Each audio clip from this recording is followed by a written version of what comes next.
അക്ഷയ തൃതീയയ്ക്ക് സ്വർണം വാങ്ങിക്കൂട്ടി മലയാളികൾ. കഴിഞ്ഞ വർഷത്തെ അപേക്ഷിച്ച് സ്വർണ്ണ വ്യാപാര മേഖലയിൽ മികച്ച നേട്ടമാണ് ഉണ്ടായിരിക്കുന്നത്. ഞായറാഴ്ച വൈകിട്ട് വരെ സംസ്ഥാനത്തെ ജ്വല്ലറികളിൽ 1200 കോടിയിലധികം രൂപയുടെ വ്യാപാരം നടന്നതായി റിപ്പോർട്ട്. അക്ഷയ തൃതീയയോടനുബന്ധിച്ച് ഞായറാഴ്ച വിൽപ്പനയിൽ നേട്ടവുമായി സംസ്ഥാനത്തെ സ്വർണ്ണ വ്യാപാരികൾ. ലോകമെമ്പാടുമുള്ള 12,000 ജ്വല്ലറിയിൽ നിന്നായി ഞായറാഴ്ച വൈകിട്ട് വരെ ഏകദേശം 1260 കോടി രൂപയുടെ വ്യാപാരം നടന്നതായി all Kerala gold and silver merchant അസോസിയേഷന്റെ കണക്ക്. ഏകദേശം 900 കിലോയുടെ സ്വർണമാണ് വിറ്റുപോയത്.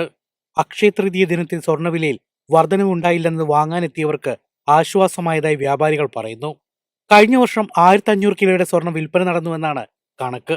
സ്വർണത്തിന്റെ മൂല്യം ഉയർന്നു നിൽക്കുന്നതിനാൽ ഇത്തവണ അതിൽ കൂടുതൽ കച്ചവടം നടക്കുമെന്ന് വ്യാപാരികൾ പ്രതീക്ഷിച്ചിരുന്നു. കഴിഞ്ഞ വർഷം അക്ഷയ തൃതീയ ദിവസത്തെ സ്വർണ്ണവില ഗ്രാമിന് 8,980 രൂപയായിരുന്നു. പവന് 71,840 രൂപയും.